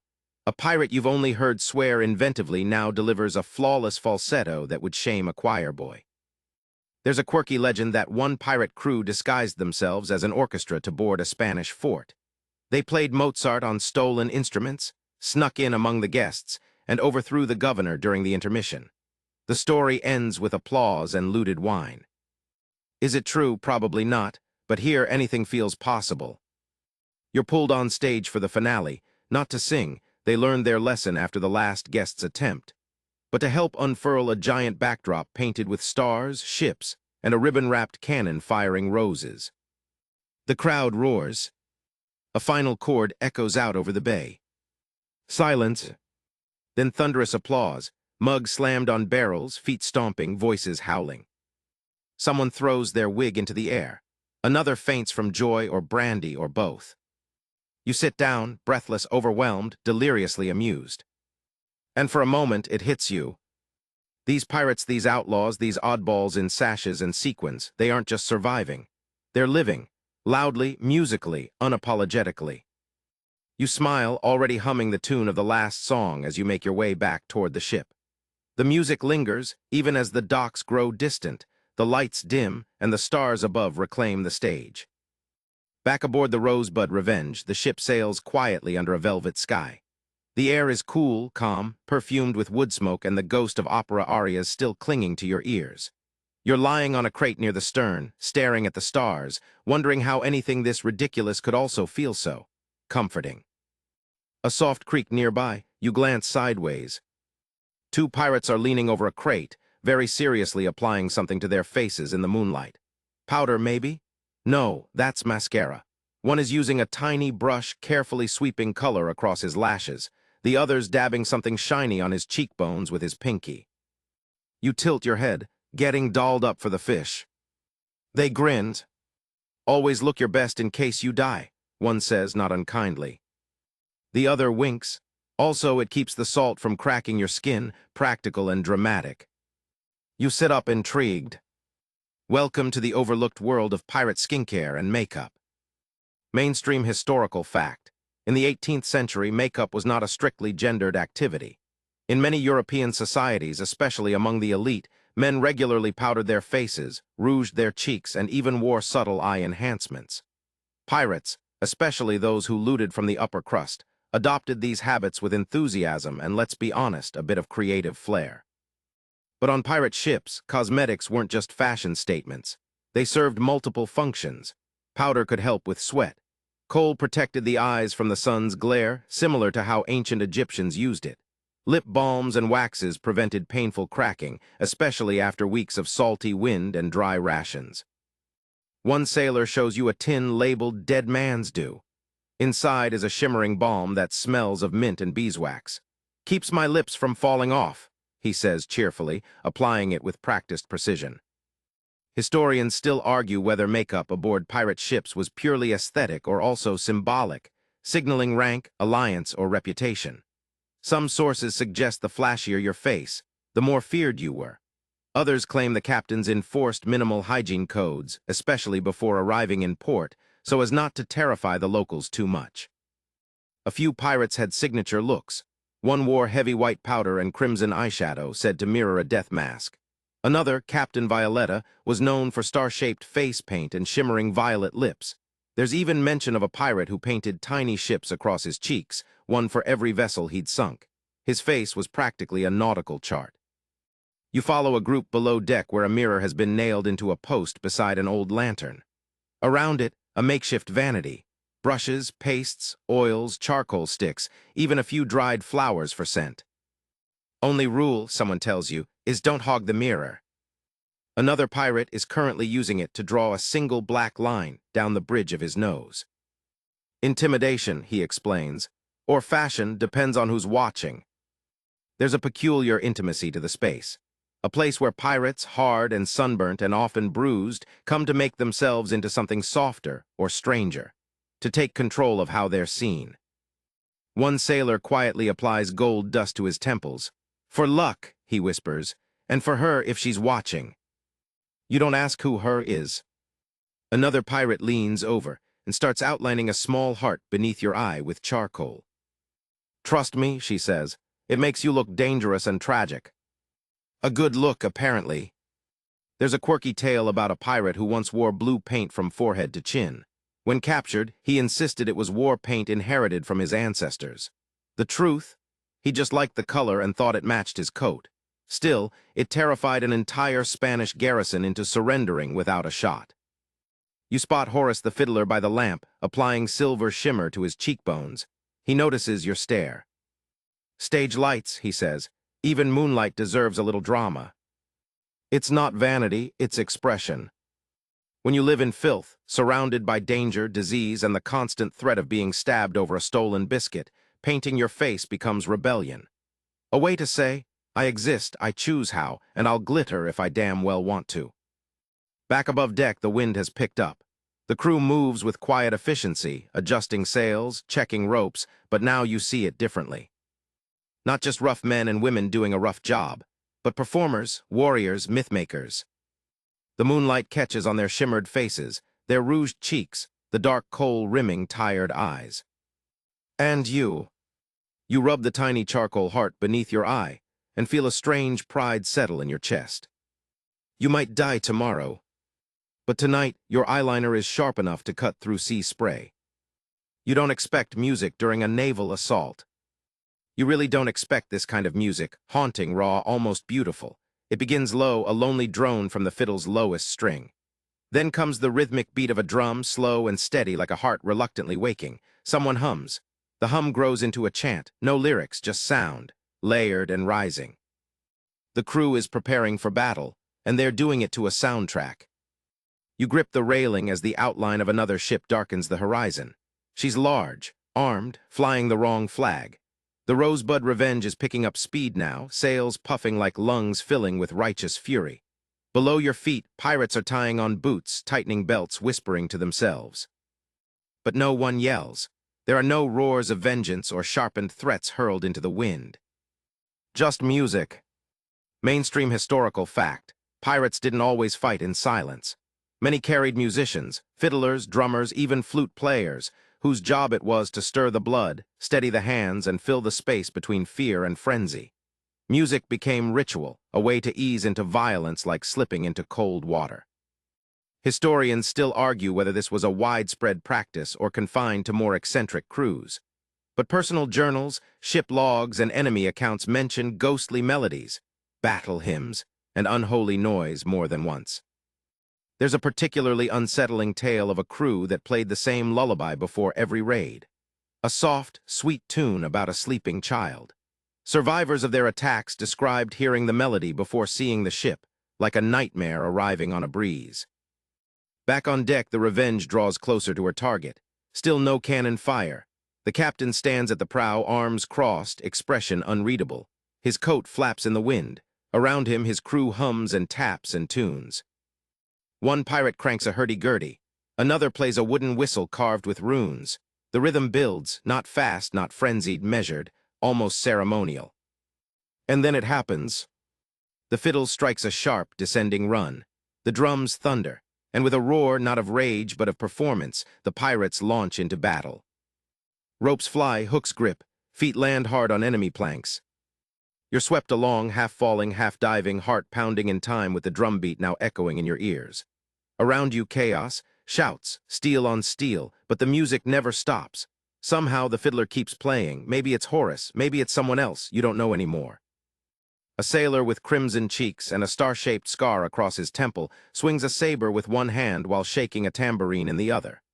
Another, painted in gold dust and wearing a waistcoat of shimmering peacock green, hums a harmony as he ducks and weaves. You catch a flash of silver. A locket flies from someone's neck mid-spin and strikes an enemy sailor square in the forehead. He blinks, confused, before being tackled by a pirate who laughs like thunder and smells like rosemary. It's like fighting inside a concert. And the strangest part, it works. The enemy seems unsettled, not just by the assault but by the sheer theatrics of it. They hesitate. They stare. Some try to fight. Most just try to understand what's happening. A pirate with mascara smeared like war paint leaps from a barrel, cape billowing, shouting something in Italian that's probably a poem or a curse. Possibly both. There's a blur of movement to your right.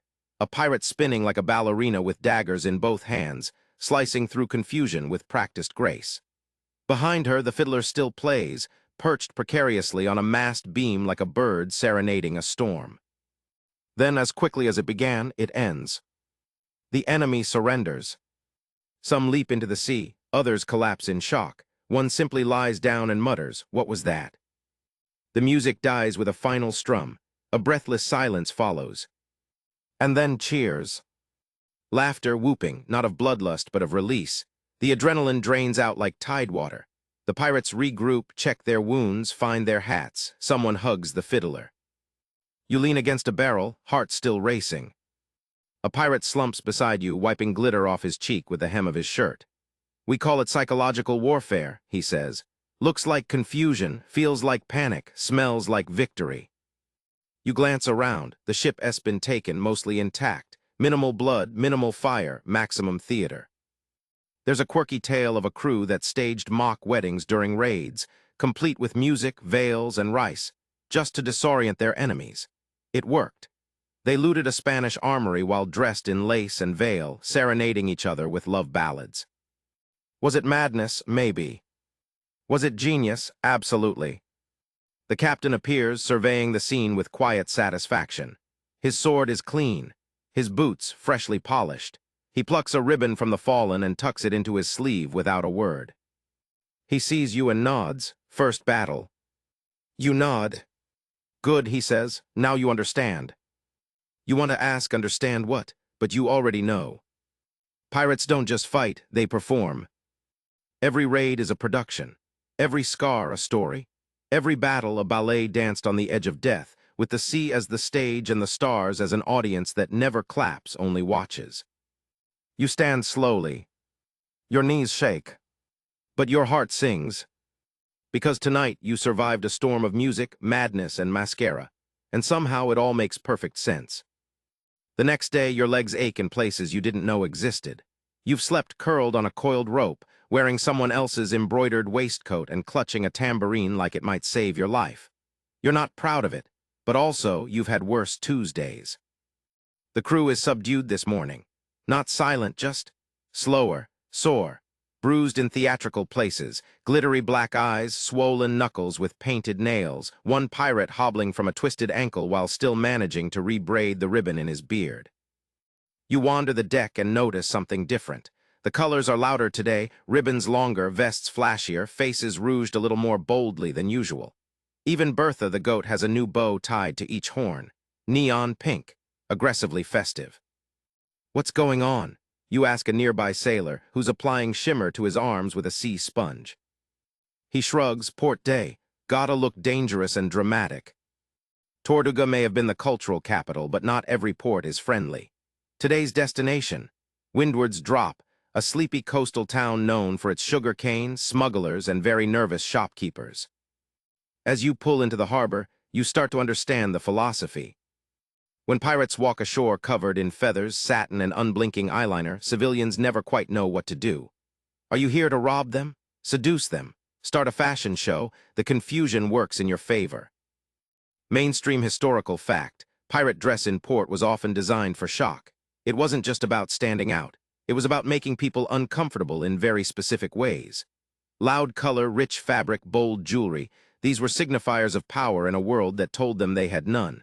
If the Navy had uniforms, pirates had flair. And sometimes, flair was terrifying. There's a hush as the Rosebud Revenge crew disembarks. The townsfolk watch warily. Shopkeepers stand a little straighter behind their stalls. Children peer from windows. One elderly woman mutters a prayer while clutching her apron. But the pirates, they sashay. One with a silver sash and a string of pearls down to his knees tips his hat to the baker. Another, in a brocade coat and gold boots, flirts openly with a dockhand who clearly doesn't know whether to swoon or scream. You trail behind them, slightly embarrassed and deeply fascinated. Even when they're doing nothing but walking, they command attention. The colors alone are enough to make a bishop faint. You pass a tavern where a sign reads "No weapons, no fools, no flamboyants." It is promptly ignored. A pirate in a feathered cape strolls in and orders wine as red as betrayal. He gets it. You start to notice a pattern. The people who have dealt with pirates before don't panic. They nod, they serve, they stay polite. Because they know a pirate dressed to the nines might be unpredictable, but they're rarely subtle. The real danger lies in restraint. The pirate who says nothing, who wears black, who smiles without teeth, that's the one who'll rob you blind. But the crew of the Rosebud Revenge, they want you to see them. A merchant offers you a handkerchief for your brow. "Hot day," he says cautiously. You nod, thanks. He glances at your starfish pin and borrowed waistcoat. You with them. You hesitate, then nod again. He doesn't ask questions, just slips a sugared date into your palm and walks away. Historians still argue whether pirates intentionally cultivated their flamboyant image to avoid violence or simply because they enjoyed being seen. Some claim it was an accidental fashion trend fueled by loot. Others believe it was a calculated form of power projection, intimidation through beauty. There's a quirky story about a crew who once invaded a town wearing matching lavender outfits. No weapons, just fans, wigs, and a flute trio. The town surrendered out of confusion. No blood was shed, only petals. You walk past a tailor's shop where a pirate is bartering for a new coat. "I want ruffles," he says, "but ruffles that say don't test me." The tailor blinks. "Ah, assertive frill." "Exactly." Later, back on the ship, the crew unloads their purchases: spools of ribbon, mirror polish powder, lace, velvet, spices, and 2 parrots, one of whom already has an earring. Someone else found a monocle. Another has bought a whole bolt of scarlet silk for emergencies. You sit on a barrel and watch the sunset, still processing the psychology of it all. Pirates in bright ribbons, threats in eyeliner, men in corsets terrifying taverns. It's brilliant in a way. Dress louder than your reputation, and people won't know whether to fear you or hire you for a cabaret. The parrot lands on your shoulder and screeches. "Look at me." You do. And honestly, he's pulling it off. Your brushing parrot feathers off your shoulder when a younger pirate, barely 20, with a constellation of freckles and a lilac neck ribbon, asks you to help carry a trunk. You agree, mostly out of politeness and maybe a little out of curiosity, because the trunk is heavy, lined with brass and marked with a peculiar symbol, a rose pierced by a sword wrapped in barbed ivy. You heave it below deck together and set it down with a solid thud. "What's in it?" you ask, breathless. He grins, rebellion. He pops it open. Inside, nestled in folds of black velvet, are ribbons. Dozens, no, hundreds of them, all neatly rolled or folded, arranged by color and texture like a pirate's private paint box. Crimson, indigo, bone white, olive. There are silk ones, velvet ones, faded ones with frayed edges, and some so vibrant they seem to hum in the low lantern light. But it's not just the colors. Each ribbon is tagged with a name. You reach in carefully and pull one out, deep violet stitched along the edge with tiny silver stars. The tag reads, "Hollies, mutiny thwarted, starboard watch, 1719. You blink. He nods solemnly. That one's for loyalty. Mainstream historical fact. Pirates often lacked formal ranks and uniforms, but many developed informal systems of recognition, rituals, symbols, small tokens of status. Ribbons, it seems, weren't just for flair. On some ships, they were language. Each color, each knot, each placement carried a story. "This one," the young pirate says, holding up a pale blue ribbon, "means you pulled someone out of the sea." He points to a red one with gold threading. "That's for taking a wound without dropping your weapon." Then a plain white one with a faded ink stain. "That's complicated. Only 2 people wear that, and one of them disappeared in Havana." You stare into the chest, as if it's a ledger of ghosts. Historians still argue whether these color-coded ribbon systems were ship-wide traditions or just part of certain crews' culture. Few official records exist, understandably, given the lack of paperwork on pirate vessels, but oral history hints at deep, symbolic hierarchies far more poetic than naval brass would ever admit.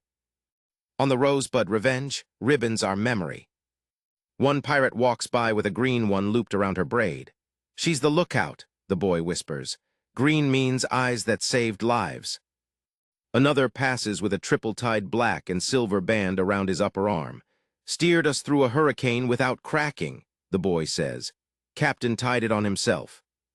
A sailor resting nearby adjusts a yellow ribbon sewn along the inside seam of his coat. "You ask about it."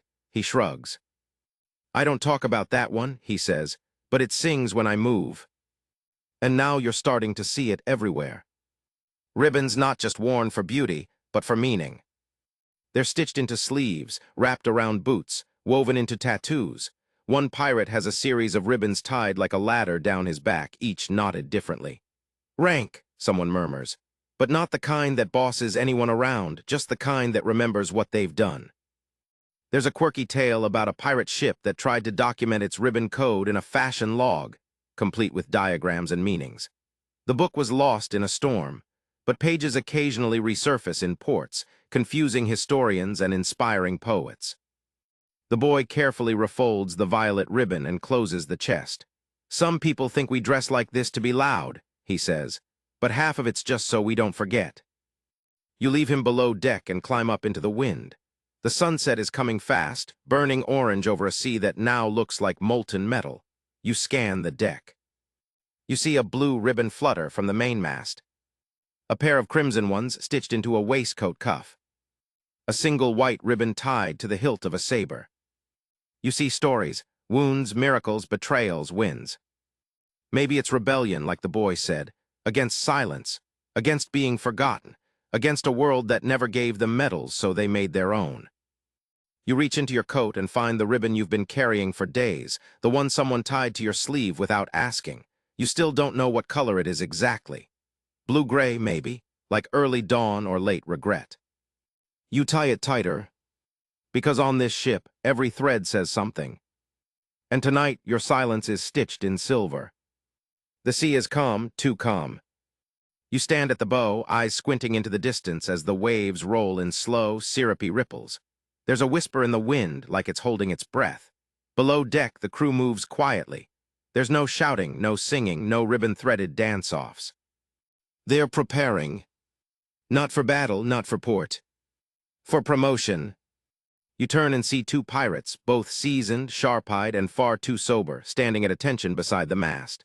The rest of the crew gathers in a wide circle, boots planted, arms folded, expressions serious. The captain steps forward, dragging behind him a trunk. It thuds once on the deck, then opens with a creak. Inside are ribbons. Not the usual kind, these are different. Rich colors, yes, but more structured. Cut to exact lengths, edges trimmed with thread. Some have tiny charms pinned to them, silver fish, copper daggers, miniature anchors. Others are embroidered with symbols, initials, or strange coded glyphs. You've stumbled into a pirate ceremony. A ranking ritual.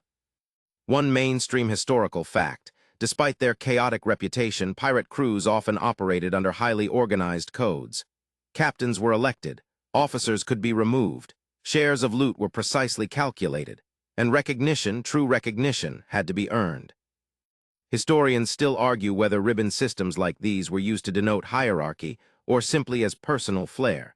But several recovered artifacts, a captain's sash embroidered with the crew's mark, a collection of colored bands kept alongside ship's logs, suggest that on some ships, attire was the rank system. Here, aboard the Rosebud Revenge, that system is alive and fluttering.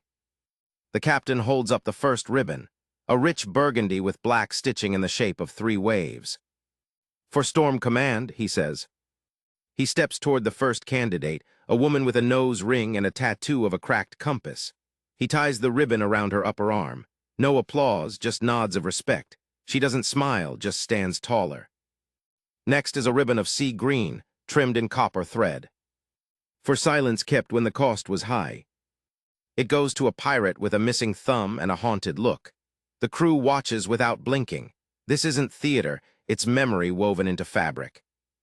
You notice that each ribbon's color and symbol matches a story, one the crew knows, one that needs no retelling. This is their archive, their honors board, their battlefield commendation system, only softer, warmer, made of thread instead of parchment. You glance around. Some pirates already wear multiple ribbons. One has a sash with 5, red, gold, ash gray, indigo, and a pale bone-white one pinned near his collarbone like a scar he's decided to wear outside his skin. He catches you staring and gives a curt nod. "Got that one after I sailed a dead man's ship through the reefs," he says. You choose not to ask. A pirate you recognize, he's the one who danced like his boots were on fire during the last raid, receives a sky-blue ribbon tied around his wrist. The captain says nothing, just clasps his hand once and moves on. There's a rhythm to it, no hierarchy in the speaking, just gesture, color, meaning. Some ribbons are passed from one pirate to another. "This belonged to Bones," someone murmurs, eyes damp. "He said it should go to whoever earns it next." One ribbon, a torn strip of silver, hangs from the mast. It's not tied to anyone, just flutters in the wind. When you ask about it, a sailor whispers, "For someone who never came back, we leave space for them." You fall silent. There's a quirky story about a ship that developed a complete ribbon lexicon. Colors, placements, even how tightly it was tied meant something. Too tight meant vengeance. Loose meant forgiveness. A sideways knot, that was a promise unfulfilled. Sailors wore entire sentences on their coats like walking poetry you had to decode. On the Revenge, it's less rigid, more fluid, but no less powerful. When the ceremony ends, the chest is locked again. The crew disperses. No fanfare, no drinking, no wild celebration. Just small gestures. One pirate pats another on the back. Someone ties a spare ribbon to the railing and leaves it there. You sit for a while thinking about how strange and quiet power can look. Not medals, not titles, just fabric chosen and given carefully. Knotted like secrets, carried like armor. As the wind rises again, you see them flutter. Red, blue, silver, green, each one a story, a scar, a legacy.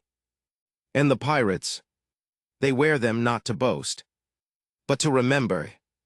Night falls heavy, draping itself across the sky like an old velvet curtain, frayed at the edges, but still full of drama. The stars blink into existence one by one, quiet and ancient, as if peeking in on the final act of an opera they've seen 1,000 times before. The Rosebud Revenge glides over calm waters, her sails half furled, her lanterns dimmed. The crew is unusually still. No music, no foot stomping, no off-key sea shanties about goats, betrayal, or suspicious pies. This isn't a sad night, just final. You wander slowly down the deck and find them gathered near the mainmast. They've formed a circle. In the center sits an older pirate, white beard, blue silk gloves, and a feathered hat perched awkwardly on one ear. He's surrounded by candles made from old rum bottles and beeswax, flickering gently with the hush of the sea wind. He's leaving. Not in the tragic sense, no funeral shroud, no weeping monkey choir, but in the pirate sense, retirement. The unthinkable, a pirate stepping down before fate can push him overboard. You find a place near the edge of the circle. There's no speech, no final toast, just a trunk in front of him open like a storybook. Inside, a collection of personal artifacts. His first ribbon frayed purple, folded neatly. A broken tambourine, a monocle that clearly never magnified anything. A dried rose, a small golden fiddle charm dulled by time. He begins removing items from his coat. One by one, he hands them to members of the crew. Each object a memory passed, a story transferred, a piece of myth handed off like a sacred joke. Mainstream historical fact. Few pirates retired. Most met the sea the hard way. But those who did often disappeared quietly, into taverns, into rumors, into disguises. Some re-emerged as merchants, dockhands, even monks. Others were never heard from again, their names drifting off into salt-stained legend. But on this ship, retirement is theatrical. And reverent. Someone ties a black and gold ribbon around his wrist. Not for service, not for status, just a thank you. A full stop at the end of a poem. He leans back, sips something warm and dark, and exhales with the sound of someone letting go. No applause, just silence. And then the crew begins to hum. Low, steady. A wordless tune you realize you've heard before, maybe once during battle or on a foggy morning after storm-racked sleep. It swells gently, like a tide coming home. The captain places a final token at the sailor's feet, a small white feather wrapped in red thread. Then he steps back, and the man closes his eyes. Not in death, just in peace. Eventually, the circle breaks. Pirates drift back to their posts. Some stay a moment longer, laying little offerings at the base of the mast. An earring, a scrap of cloth, a silver spoon engraved with a name no one speaks aloud. You remain seated, staring at the flickering candlelight. This ship, this mad, floating opera has been many things. A ballroom, a battleground, a salon, a safe haven. But tonight, it's something else.